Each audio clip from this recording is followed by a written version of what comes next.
ओम श्री सिद्ध भैरवाय नमः. बघा, गीता जी आहे ना, ती नवीन नवीन वाचली ना तर नवीन नवीन निघतं. सूर्य आज निघाला, उद्या नवीनच आहे. तसं भैरवनाथ महाराज, सिद्ध भैरव, याची मी थोडासा अभ्यास केला आणि त्याची 2-3 व्हिडिओ बनवले.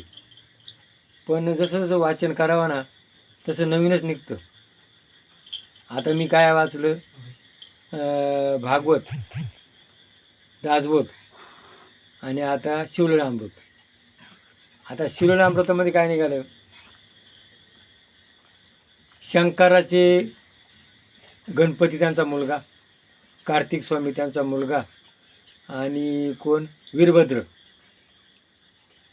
आता भैरवनाथ ज्या वेळेला ब्रह्मदेवाला अहंकार झाला, त्यांनी शंकराची निंदा केली आणि त्या शंकराला राग आला. त्याच्या भवईतून खाली थेंब पडला आणि तो भैरव तयार झाला. तो कोणचा भैरव? काळभैरव. आणि मग त्या काळभैरवाला काय सांगितलं की याला शिक्षा कर. याचं 5 मुंडकं ते 1 मुंडकं. त्यांनी शिक्षा कर, त्यांचं मुंडकं फोडून टाकलं. आणि मग तो ब्राह्मण होता, ती जी ही ब्रह्महत्या त्याच्या पाठीमागं लागली. तो शंकराला म्हणे मी आता काय करू, म्हणून तुला मी काय सांगेल नव्हतं मारायला, शिक्षा करायला. मग ते बगलात घे आणि मग तो फिरायला लागला. जिथं मुक्काम केला तिथं आपल्या नाशिक जिल्हा, महाराष्ट्र, इथं मंदिरं तयार झाली. आणि मग शेवटी वैष्णवदेवीला एक मंदिर आहे. आणि मग तो काशीला गेला, तिथं मुक्त झाला. आणि तो काशीवरून तिथला कोतवाल झाला. आणि तिथून मग दक्षिण भारतात राक्षस माजले होते, त्यांचा संहार करण्याकरता पाताळात जाऊन विवाहित जोगेश्वरीला आणून, अमृता आणून त्यांचा नाश केला. आणि मग तो सिद्धभैरव खेड इथं प्रगट झाला आणि लोकांचे कामं करू लागला, नवसाला पाहू लागला, प्रत्येकाच्या देवाऱ्यात बसला.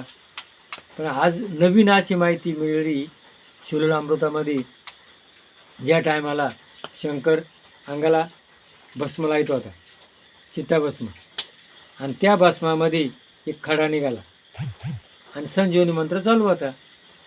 त्या खड्याचा मुलगा तयार झाला. आणि तो कोण? त्याचं नाव ठेवलं भस्मासूर. आणि मग तो लागला विनंती करायला, आता मी काय करू? जसं काळभैरवाना तयार झालं, त्याने काय म्हणलं, मी काय करू? ब्रह्मदेवाला शिक्षा कर. याला सांगितलं मी काय करू? तर म्हणत तू आता असं कर, मला जो लागणारा दरोचा भस्म आहे ना, ताजं माणूस मरेला असलं का तो भस्म आणून द्यायचा. आणि मग तो भस्म तुला तो आणू लागला. पण मागून त्यानं असं ठरवलं, याला पार्वती एवढी सुंदर आहे, पृथ्वीचं मला राज्य करायचं आहे, आणि मला जर शंकरानं वर दिला ना, मी ज्याच्या डोक्यावर हात ठेवील तो जळून भस्म होईल. मी शंकराच्या डोक्यावर हात ठेवील आणि या पृथ्वीचा राजा मी होईल. तर मी मागे सांगितलेले लोभ, पापाचा बाप कोण? लोभ. माणूस जो जो लोभ वाढत जातो ना, तो माणूस वाईट कर्म करतो, काही करायला बी येत नाही. आज या जगामध्ये लोभामुळे अनेक अत्याचार झाले, अन्याय झाले आणि आजही होऊ राहिले.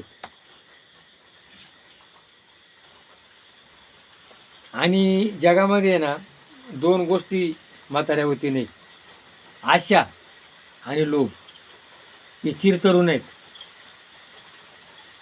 या पृथ्वीमध्ये जेवढी आतापर्यंत होत गेलं तर ते म्हातारी होतीच नाही. आणि मग मला आता भस्म मिळत नाही आज, मग मला असं करा, एक वर द्या, मी ज्याच्या डोक्यावर हात ठेवील तो जळून भस्म होईल. आता शंकर काय भोळा, त्यांनी रावणाला पार्वती दिली होती, आत्मलिंग दिलं होतं, त्याची भक्ती केली का तो भोळा महादेव. तसाच तू. आणि मग तो त्यानं जेव्हा सपाटा उठावला, सगळ्या लोकांना सळोकं पळं सोडलं. हात ठेवला का भस्म, हात ठेवला का भस्म. जसं आज जोपर्यंत निवडून येत नाही तोपर्यंत तो पुढारी हे राहतो, आणि एकदा त्याला पद मिळालं का तो भस्मासूरच बनतो, काय येईल ते खात राहतो. तसा तो भस्मासूर झाला. आणि मग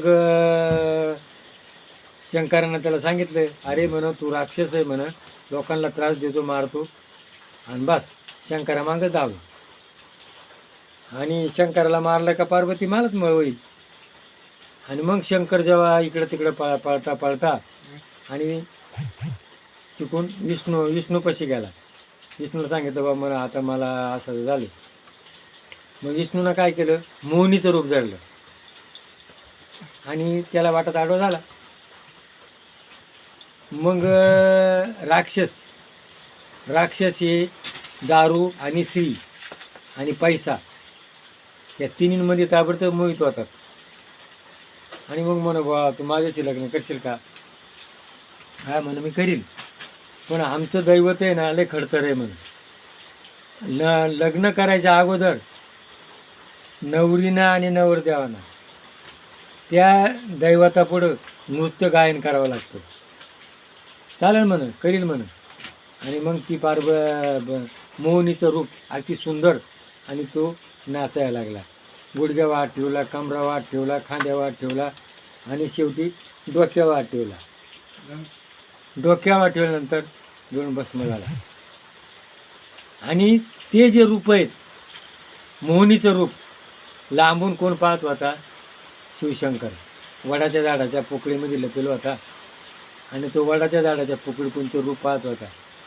आणि ज्या वेळेला त्यानं ते रूप बघितलं मोहिनीचं, त्यावेळेला त्याचं वीर्य पडलं पृथ्वीवरती. ते कुठं? मद्रासमध्ये. आणि त्या मद्रासमध्ये अष्टभैरव तयार झाले. त्या अष्टभैरवाचे आजही मद्रासमध्ये मंदिर आहेत. असा शिवलीलामृतामध्ये पुरावा लागला. आणि मग त्याचे नाव ऐका: रुरुभैरव, चंडभैरव, क्रोधभैरव, उन्मदभैरव, कपालभैरव, भीषण भैरव, प्रसिद्ध भैरव, सहार भैरव, अंश अवतार भैरव, सहार भैरव, असे 8 भैरव. त्याचे ज्या वेळेला मोहिनीचं रूप धरल्यानंतर शंकराचं वीर्य खाली पडलं, त्याच्याकडून अष्टभैरव तयार झाले. आणि मग गणपती माळीपासून झाला. कार्तिक स्वामी हे वीर्य पार्वतीला दिलं होतं अग्नीला, आणि अग्नीनं ते त्या स्त्रियांच्या गर्भात घातलं होतं. तो कार्तिक स्वामी. आणि वीरभद्र असे शंकराचे मुळे. आणि मग अशी भैरवाची आख्यायिका आहे. ते अष्टभैरव कुठं? मद्रासमध्ये. आणि ज्या वेळेला काळभैरवाला शंभरमध्ये असे उडवलं, तेव्हा तो महाराष्ट्रात जेव्हा फिरला, आणि महाराष्ट्रामध्ये जिथं जे त्याने मुक्काम केला तिथं आजही मंदिरं आहेत. आणि शेवटी काशीला गेला, आणि वैष्णोदेवीला आहे. म्हणजे असे हे भैरवाचे रूपं अनेक ठिकाणी विखुरले गेलेत. ज्याला ज्याला जसं वाटेल तसं तिला जाऊन लोक दर्शन घेतात, सेवा करतात. शेवटी भैरवाचे रूपं भैरव एकच आहे. जसं भांड्यामध्ये सूर्य दिसतो, तर सूर्य काय आणि सूर्य एकच असतो, तसा भैरव एकच आहे. त्याचं काम एकच आहे का आपल्या देवाऱ्यात आहे. आणि मातृदेवो भव, आचार्य देव, पितृदेवो भव, चोऱ्या करू नका, लबाड्या करू नका, सुखाना वागा, हे शिकवणारं दैवत म्हणजे कोण आहे? भैरवनाथ. रूपं अनेक आहे, शेवटी भैरव एकच आहे. अशी भैरवाची रूपं आहे. तर हा जो भैरव आहे आपला इगतपुरी तालुक्यातील खेड भैरवचा, हा भैरव ज्या वेळा काशीवरून हे जे मी सांगितलं आता का शंकराचे वीर्य गळाले, मद्रासमध्ये 8 रुपये अष्टभैरव. आणि हा ब्रह्मदेवाचं गर्भहरण करण्याकरता हा जो तयार झाला, हा काळभैरव तो फिरत गेला. काशीवरून तो पाताळात गेला, पाताळातून जोगेश्वरी आणली, काम सिद्ध झालं, म्हणून याचं नाव काय पडलं, सिद्धभैरव. हे मूळ ठिकाण आहे, देवबेटवाची जागा आहे. इथं या, तुमचे देवबेटवा जेजूरला न्या, तुळजापूरला न्या, महिन्यानं 8 दिवसांना इथं येत राहा आणि आपल्या जीवनाचं कल्याण करून घ्या. जय भैरवनाथ महाराज की जय.